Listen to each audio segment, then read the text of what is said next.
आज का टॉपिक है हैसला। सबसे पहले आपका chemistry with Ajay sir YouTube channel पे स्वागत है। आप इसे लाइक कीजिए, सब्सक्राइब कीजिए एंड शेयर कीजिए। अब आते हैं हम टॉपिक पर। हैसला GH हैस ने 1814 में हैसला को प्रपोज किया था। इस लॉ को समझने के पहले एक बहुत सिंपल सा कॉन्सेप्ट हम उसको समझ लेते हैं तो बहुत सिंपल हो जाएगा। Carbon burn in oxygen and form is a carbon dioxide. The enthalpy change during this reaction is minus 393.5 kilojoule per मोल। जैसे कि हम लोग सामान्यतः जानते हैं कि विंटर वेकेशन में या विंटर सीजन में हम लोग क्या करते हैं, कोयले को जलाते हैं अंगीठी में, और बंद कमरे में अगर जलाते हैं तो कहते हैं कि नहीं जलाना चाहिए क्योंकि कार्बन टू कार्बन मोनोऑक्साइड का प्रिपरेशन हो जाता है। तो हमने एक प्रोसेस, एक पथ को यूज किया जिसमें हमने सीधे कार्बन को कार्बन डाइऑक्साइड में कन्वर्ट कर दिया। अब हम पथ सेकंड को फॉलो करते हैं। पथ सेकंड क्या है? हमने कार्बन को लिया और उसको वर्न किया। किसमें वर्न किया? ऑक्सीजन में। तो वो सबसे पहले किसको फॉर्म करता है? कार्बन मोनोऑक्साइड को। माना कि रिएक्शंस हुई, इस रिएक्शंस में एंथैल्पी चेंज कितना है? डेल्टा H1 है। अब इस कार्बन मोनोऑक्साइड को हमने फिर से वर्न किया तो कार्बन डाइऑक्साइड का प्रिपरेशन होगा। इसमें कितना एंथैल्पी चेंज हुआ है? Delta H2। यानी हमारे पास दो पथ हैं, पथ फर्स्ट हो गया और ये पथ हमारा सेकंड हो गया। यानी इसको हमने दो स्टेप में प्रोग्रेस कराया, पहले carbon to carbon monoxide and second carbon to carbon dioxide. यदि हम ये मानते हैं कि heat conserve energy conservation law के अकॉर्डिंग कि एनर्जी को ना तो हम क्रिएट कर सकते हैं ना डिस्ट्रॉय कर सकते हैं, तो कार्बन से जब भी कार्बन डाइऑक्साइड का प्रिपरेशन होगा तो total enthalpy change minus 393.5 kilojoule per मोल होना चाहिए। यदि नहीं है तो क्या होगा? हम थोड़ी देर के लिए मान लेते हैं समझाने के लिए कि delta H1 plus delta H2, समझाने के लिए लिख दे रहे हैं माइनस 395 है। इसका मतलब क्या निकला? हम कार्बन से कार्बन मोनोऑक्साइड बनाते हैं, कार्बन मोनोऑक्साइड से कार्बन डाइऑक्साइड बनाते हैं, दो स्टेप में रिएक्शंस को प्रोग्रेस करा रहे हैं। कितना एंथैल्पी चेंज हो गया? क्या माइनस 395 होगा? अगर आप कहते हैं हो सकता है सर, तो मान लेते हैं होगा। तो फिर क्या कर सकते हैं? अगर हम कार्बन डाइऑक्साइड को एनर्जी सप्लाई कर दे, कितना? माइनस 393.5, तो कार्बन डाइऑक्साइड किसमें टूट जाएगा? कार्बन एंड ऑक्सीजन में। फिर से देखिए, कार्बन ऑक्सीजन मिलके क्या बनाते हैं? Carbon dioxide. कितनी एनर्जी निकलती है? माइनस 393.5 किलोजूल पर मोल। अगर इतनी एनर्जी हम सप्लाई करते तो क्या होगा? CO2 फिर टूट के क्या बनाएगा? कार्बन और ऑक्सीजन बनाएगा। यही होगा ना। चलिए, हमने पथ फर्स्ट को फॉलो किया जहां C से CO2 बनता है, 393.5 किलोजूल एनर्जी निकलती है। थोड़ी देर के लिए हमने मान लिया कि carbon to carbon monoxide to carbon dioxide, delta H1 and delta H2 दो स्टेप की एंथैल्पी चेंज है। इन दोनों को जोड़ा तो वैल्यू कितनी हो गई? माइनस 395। अब हम 393.5 किलोजूल एनर्जी सप्लाई कर दें तो CO2 किसमें टूट जाएगा? C और O2 में। तो कितनी एनर्जी का फायदा होगा? फिर क्या करेंगे? फिर C और O2 को लेंगे, पहले CO बनाएंगे, फिर CO से CO2 बना लेंगे, तो फिर कितनी एनर्जी का फायदा होगा? कितना डिफरेंस है? 1.5 किलोजूल पर मोल। यानी आप एनर्जी को क्रिएट कर सकते हैं। आप गॉड हैं, आप ईश्वर हो जाएंगे। नहीं, कितना होगा? ऑलवेज माइनस 393.5 किलोजूल पर मोल। इसका मतलब क्या है? कार्बन टू कार्बन डाइऑक्साइड एक पथ में, एक प्रोसेस, एक स्टेप में कंप्लीट कर दे। या सेकंड पथ को हमने चुना, carbon to carbon monoxide to second step carbon dioxide. फिर से सुनिए, हमने पथ फर्स्ट चुना जहां कार्बन से सीधा कार्बन डाइऑक्साइड बन गया, नंबर 2। दूसरे हमने मेथड को लिया जहां स्टेप फर्स्ट में कार्बन को कार्बन मोनोऑक्साइड में चेंज किया, स्टेप सेकंड लिया, कार्बन मोनोऑक्साइड से कार्बन डाइऑक्साइड बनाया। तो इस दोनों स्टेप में जोड़ने पर हमें क्या मिलेगा? Delta H1 plus delta H2। कितनी वैल्यू होगी? माइनस 393.5 किलोजूल पर मोल। क्योंकि ना तो हम एनर्जी को क्रिएट कर सकते हैं ना एनर्जी को डिस्ट्रॉय कर सकते हैं। तो इसका मीन्स क्या है? कोई केमिकल रिएक्शंस वन मेथड से वन स्टेप में प्रोग्रेस करती है, या वही केमिकल रिएक्शन दूसरे मेथड में मोर देन वन स्टेप में प्रोग्रेस करती है, the total amount of enthalpy change always similar or same or equivalent or constant. जैसे इस लॉ को हम थोड़ा सा डिफाइन कर दे रहे, the enthalpy change in particular reactions is the same whether the reaction take place in one step or in number of step. The enthalpy change in particular reactions is the same, बराबर होगी whether the reaction take place in one step, या वो एक step में खत्म हो जाए, or in number of step series, या एक से ज्यादा स्टेप में हो, एंथैल्पी चेंज कितना होगा, हमेशा कांस्टेंट रहेगा। चलिए फिर से इसको देखते हैं, CO2 delta H minus 393.5 kilojoule per मोल।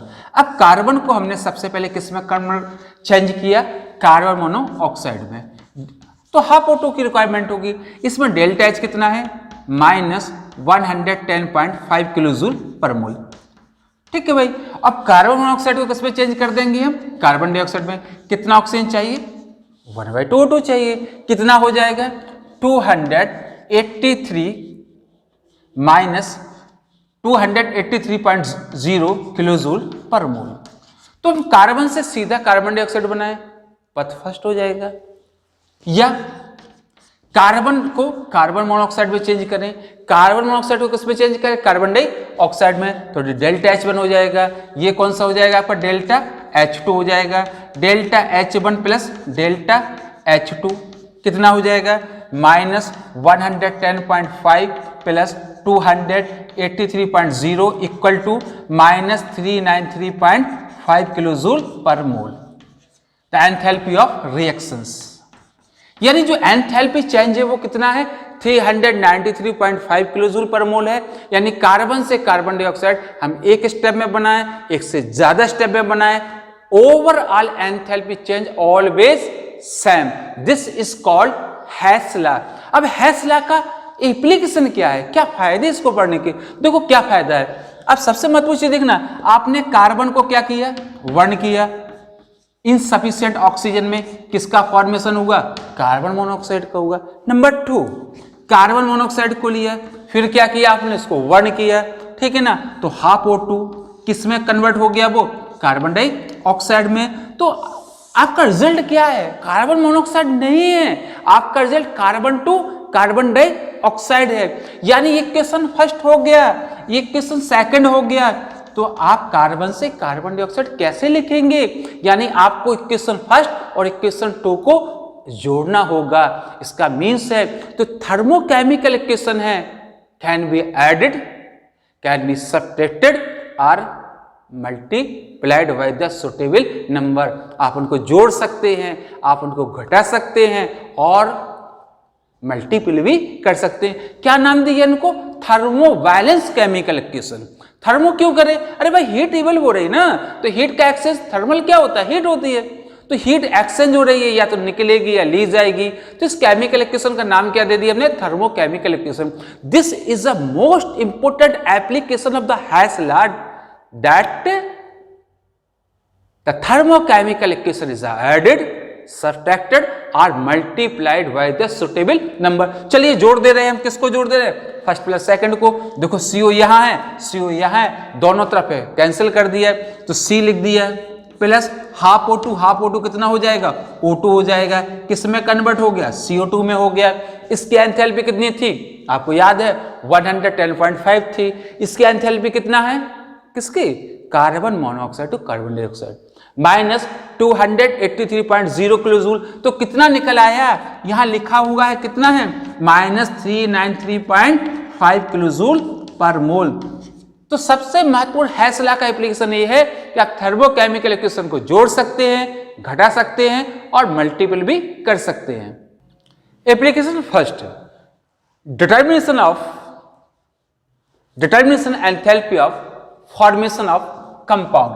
कुछ कंपाउंड ऐसे होते हैं जिनको हम डायरेक्टली प्रिपेयर नहीं कर सकते हैं, जैसे अभी सोडियम क्लोरीन को कंबाइन करके सोडियम क्लोराइड बना लेते हैं। वैसे सामान्यतः हम लोग मेजरमेंट नहीं कर पाते हैं कि कार्बन को लेके हम इनसफिशिएंट ऑक्सीजन को सप्लाई कर रहे हो, किस में कन्वर्ट हो जाए, वो कार्बन मोनोऑक्साइड में। तो इस रिएक्शंस में कितना एंथैल्पी चेंज होगा इसको हम डायरेक्टली मेजर नहीं कर पा रहे हैं। तो क्या करेंगे, इनडायरेक्टली प्रोसेस से formation of carbon monoxide enthalpy change calculated करेंगे। कैसे कैलकुलेट करेंगे, चलिए आपको बताते हैं। हमने आपसे कह दिया carbon 1 in the presence of the sufficient oxygen form is a carbon dioxide. The enthalpy change is minus 393.5 kilojoule per mole. Second, carbon monoxide is also available in nature. Nature में होती है, ठीक है। It 1 in presence of the sufficient oxygen and form the carbon dioxide. The enthalpy change of this reactions where carbon monoxide to carbon dioxide. Its release of energy is minus 283.0 kilojoule per mole. यानी carbon से carbon dioxide की enthalpy आपको पता है, carbon monoxide से carbon dioxide की पता है, लेकिन आपको क्या नहीं पता है, किसको कैलकुलेट करना है, कार्बन टू कार्बन मोनोऑक्साइड। देखिए कैसे कैलकुलेट करते हैं। हमें दो रिएक्शंस दी गई थी, उनकी एंथैल्पी दी गई थी, हमें किसकी एंथैल्पी निकालना था, कार्बन से कार्बन मोनोऑक्साइड की प्रिपरेशन की, फॉर्मेशन की। देखो हम कैसे निकालते हैं। सबसे पहले हमने देखो CO2 को इस तरफ लिख दिया, ठीक है ना, C+O2 CO2 हो गया।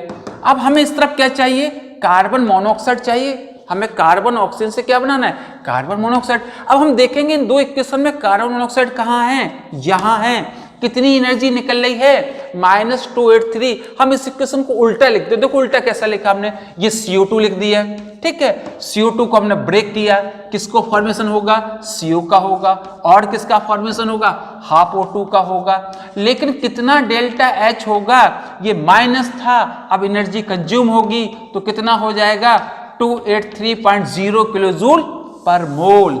यानी हमने यहां पर इक्वेशन को ही उल्टा कर दिया, तो जहां माइनस था वहां क्या हो गया, प्लस हो गया। अब क्या होगा, अब दोनों इक्वेशन को मान लेते हैं, जोड़ दे रहे हैं, तो CO2 क्या होगा भाई, कैंसिल हो जाएगा। यहां कार्बन बचा, यहां ऑक्सीजन 1 है और यहां ऑक्सीजन कितना है, आधा। 1 में से हाफ जाएगा तो कितना बचेगा, 1/2 O2 बचेगा, और क्या बचेगा, CO। अब देखिए ये साइन माइनस का है, ये साइन प्लस का है, तो delta H formation of CO कितना होगा, -110.5 किलोजूल पर मोल। तो हेस लॉ को हमने यूटिलाइज करके ऐसा कंपाउंड जिसको हम डायरेक्टली प्रिपेयर करके उसकी एंथैल्पी चेंज नहीं मेजर कर सकते, तो हमने क्या किया, इन डायरेक्ट प्रोसेस से carbon to carbon monoxide enthalpy को कैलकुलेट कर लिया, और इसकी वैल्यू है -110.5 किलोजूल पर मोल। था second application, determination of enthalpy transition. Determination enthalpy of transition. Transition का मीन्स क्या है, जैसे मान के चलते हैं आपके पास क्या है, दो एलोट्रॉप होते हैं, एक डायमंड होता है और एक आपका कार्बन का ग्रेफाइट है। आपको लगा कि हमारे पास डायमंड है, हमें किस में चेंज करना है, ग्रेफाइट में। तो कैसे चेंज होता होगा या कितना एनर्जी का एक्सचेंज होता होगा, उसकी स्टडी है, ठीक है ना। आप डायरेक्टली तो ऐसा कर नहीं सकते, डायमंड को रख दें बोले ग्रेफाइट में चेंज हो जाओ, तो संभव नहीं है ना, बहुत लंबा समय होगा यदि ऐसा होता है तो हमारे पास एक ग्रेफाइट है, कार्बन का एलोट्रॉप, उसका हमने कंबस्टन किया तो वो CO2 में ऑक्सीडाइज हो गया, कंबस्टेबल हो गया। कितना एंथैल्पी चेंज होता है, स्टैंडर्ड कंडीशंस को अप्लाई कर दे रहे हैं, तो सुपरस्क्रिप्ट 0 को लगा दिया, -393.5 किलोजूल पर मोल हो गया। And this is the enthalpy change during the combustion of the graphite. Number 2, हमारे पास डायमंड अवेलेबल है ना, तो डायमंड को लेके हमने ऑक्सीडाइज कर दिया, कंबस्टन प्रोसेस किया। Diamond is also oxidise carbon dioxide, but here enthalpy change is -395.4 kilojoule per mole. यानी हम ये कह सकते हैं कि जब हम डायमंड को बर्न करते हैं, ऑक्सीडाइज करते हैं ऑक्सीजन में, तो जो एंथैल्पी चेंज है वो बहुत ज्यादा है, -395.4 किलोजूल पर मोल। अब आपको लगा कि नहीं हमें डायमंड को ग्रेफाइट में चेंज करें तो कितना एंथैल्पी चेंज होगा, भाई ऐसे तो हम देख के बोल नहीं सकते हैं। तो इस प्रोसेस को हम यूज करते हैं, किसको, हेस लॉ को। हेस लॉ को यूज करने के लिए हमारा इक्वेशन फर्स्ट क्या है, देखिए जरा C प्लस O2 किस में चेंज हो गया, CO2 में। डेल्टा H की वैल्यू कितनी है भाई, -393.5 किलो जूल पर मोल है। ठीक है, तो हमें ग्रेफाइट को उस तरफ चाहिए था, ग्रेफाइट को उस तरफ चाहिए था, तो इस इक्वेशन को हम क्या करेंगे, इस इक्वेशन को हम रिवर्स लिख देंगे। रिवर्स का मीन्स होता है हम किसको लेंगे, मान के चलते कार्बन डाइऑक्साइड को लेंगे, उसको ब्रेक डाउन करेंगे तो कार्बन मीन्स किस फॉर्म में मिलेगा, ग्रेफाइट फॉर्म में मिलेगा, ऑक्सीजन निकलेगी और डेल्टा H की वैल्यू कितनी होगी, अभी माइनस था अब कितना हो जाएगा, प्लस हो जाएगा, कितना 393.5 किलो जूल पर मोल हो गया। चलिए अब हमारे पास क्या डायमंड है, डायमंड तो हमें इस तरफ चाहिए था, तो सेकंड को हम जहां कर लिखेंगे C डायमंड प्लस ऑक्सीजन किस में चेंज होगा, CO2 में चेंज होगा। डेल्टा H कितना होगा, -395.4 किलो जूल पर मोल। अब इक्वेशन फर्स्ट और सेकंड को हमने अरेंज कर लिया है, तो हमें तो डायमंड को ग्रेफाइट में चेंज करना था, डायमंड हमारा लेफ्ट साइड है, ग्रेफाइट हमारा राइट साइड है। अब हमने CO2 को और CO2 को कैंसिल कर दिया, O2 और O2 को कैंसिल कर दिया, इक्वेशन फर्स्ट और सेकंड को जोड़ दिया, तो यहां पर क्या होगा, C diamond, arrow sign C graphite, कौन सी वैल्यू ज्यादा है, -395.4 और ये कितना है, +393.5 किलो जूल पर मोल। तो कितना आंसर आएगा, डेल्टा H -1.9 किलो जूल पर मोल। इसका मतलब है कि जब डायमंड ग्रेफाइट में कन्वर्ट होगा वाई नेचुरल प्रोसेस, तो कितना एंथैल्पी, कितना चेंज होगा, -1.9। इसका means this process is exothermic, यानी डायमंड को आप ग्रेफाइट में चेंज करते हैं तो एनर्जी निकलती है। तो आपके मन में ये भी आया होगा कि हम ग्रेफाइट को ले लें, कितनी एनर्जी सप्लाई कर दें, प्लस उल्टा कर रहे हैं ना, ग्रेफाइट को डायमंड चेंज कर रहे हैं, ग्रेफाइट को ले लें प्लस 1.9 किलो जूल पर मोल हीट को सप्लाई कर दें। Graphite change into diamond, graphite किस में चेंज हो जाएगा, डायमंड में। इसका मतलब ग्रेफाइट को मार्केट से लाएं और 1.9 किलो जूल एनर्जी सप्लाई करें पर मोल, और किसको प्रिपेयर करते रहें, डायमंड को। और डायमंड को आप बनाएंगे तो आप कितना प्रीसियस एलोट्रॉप ऑफ कार्बन है, यानी बहुत जल्दी बड़े आदमी बन सकते हैं, बट ये पॉसिबल नहीं है। Next application, determination enthalpy of hydration, ये है क्या, कॉपर सल्फेट को आपने कैसा देखा है, तो आप कहेंगे सर हम कॉपर सल्फेट को देखते हैं तो किस कलर का होता है, ब्लू कलर का होता है, नहीं होता है। ये पेंटाहाइड्रेटेड कॉपर सल्फेट का अपीयरेंस ब्लू कलर का है। अगर उसमें से हम वाटर को निकाल दें तो वाटर निकल गए, यह नहीं है ना। ये कैसा दिखाई देता है, ये हमें अपीयर होता है कलरलेस। तो कलरलेस कॉपर सल्फेट में जैसे 5 मॉलिक्यूल्स वाटर को अवेलेबिलिटी करा देते हैं, यानी उसको देते हैं, तो वो anhydrous copper sulphate available 5 molecules water से एसोसिएट होके हाइड्रेटेड होके copper sulphate into 5H2 hydrated copper sulphate blue colour crystal को फॉर्म करता है। तो जब anhydrous copper sulphate hydrated copper sulphate में कन्वर्ट होता है तो कितनी एंथैल्पी चेंज होती है, इस एंथैल्पी को हम क्या बोलेंगे, अरे भाई एनहाइड्रस से हाइड्रेटेड बनाया है तो नाम क्या रखेंगे, determination enthalpy of hydration process. तो हम कॉपर सल्फेट को एनहाइड्रस लेंगे, उसमें वाटर 5 मॉलिक्यूल्स अवेलेबल कराएंगे, तब वो कलरलेस से ब्लू कलर हो जाएगा, पेंटाहाइड्रेटेड बन जाएगा। लेकिन प्रोसेस को हम करेंगे कैसे, यानी हम डायरेक्टली मेजर नहीं कर पा रहे हैं कि कलरलेस कॉपर सल्फेट को लें, 5 मोल मॉलिक्यूल्स को लाएं, वाटर को 5 मोल ना 1 मोल कॉपर सल्फेट को दे दें तो वो कॉपर सल्फेट से किसमें चेंज हो जाए, कॉपर सल्फेट इंटू 5H2 में। तो डायरेक्टली हम इसको मेजर नहीं कर पा रहे हैं, तो इनडायरेक्टली मेजरमेंट करना होगा, कैलकुलेशन करना होगा, किसको, हाइड्रेशन एंथैल्पी को। कैसे करेंगे, अरे भाई हमारे पास कॉपर सल्फेट कैसा है, कलरलेस है।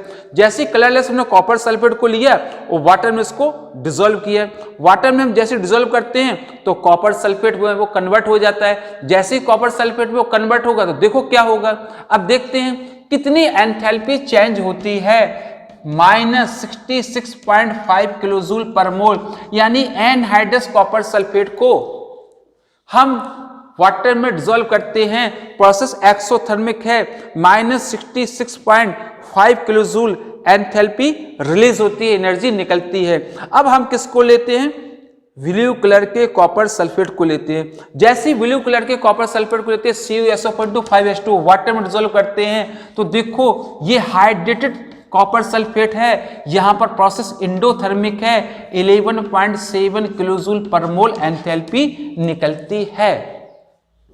अब हमारे पास क्या है, सिंपल सा है, एक सॉलिड कॉपर सल्फेट है, एक हाइड्रेटेड है, एनहाइड्रस को डिसॉल्व करते हैं वाटर में, तो एक्सोथर्मिक प्रोसेस है। सेकंड, हाइड्रेटेड कॉपर सल्फेट को डिसॉल्व करते हैं तो प्रोसेस इंडोथर्मिक है। अब हमको तो चाहिए copper sulphate to copper sulphate penta hydrated. अब हम क्या करेंगे, इक्वेशन फर्स्ट हो गया, इक्वेशन सेकंड हो गया, तो फर्स्ट में से किसको माइनस कर दें, सेकंड को माइनस कर दें, तो फर्स्ट माइनस सेकंड कर दे रहे। तो आप समझ गए होंगे कि ये जो वैल्यू है उस तरफ जाएगी तो कैसे हो जाएगी, माइनस की हो जाएगी। ये 11 किस में चेंज हो जाएगा, माइनस में, क्योंकि माइनस कर रहे हैं ना, फर्स्ट माइनस सेकंड, तो क्या होगा, कॉपर सल्फेट कट जाएगा, 21 कट जाएगा, क्या बचेगा, CuSO4 plus 5H2O change into CuSO4 into 5H2O। ये माइनस का है, अभी माइनस इंटू प्लस माइनस हो जाएगा, दोनों को जोड़ दे, 7 + 5 2 हो जाएगा, 6178 हो जाएगा, 617 हो जाएगा, यानी आपकी कितनी एंथैल्पी चेंज है, -78.2 किलोजूल पर मोल। यानी जब copper sulphate anhydrous 5 molecules water को एब्जॉर्ब करके कलरलेस से ब्लू कलर कॉपर सल्फेट पेंटाहाइड्रेटेड में कन्वर्ट होगा, तो कितना एंथैल्पी चेंज होगा, -78.2 kilojoule per mole. It means this process is a exothermic in nature. इसका मींस है जब भी सामान्यतः जनरली कोई एनहाइड्रस सॉल्ट अपने ही हाइड्रेटेड सॉल्ट में कन्वर्ट हुआ, जैसे कॉपर सल्फेट एनहाइड्रेटेड सॉल्ट है, जहां कॉपर सल्फेट पेंटाहाइड्रेटेड सॉल्ट में कन्वर्ट हुआ, तो प्रोसेस क्या है, एक्सोथर्मिक नेचर का। कितनी एंथैल्पी चेंज होती है, -78.2 kilojoule per mole. Thank you watching for my channel.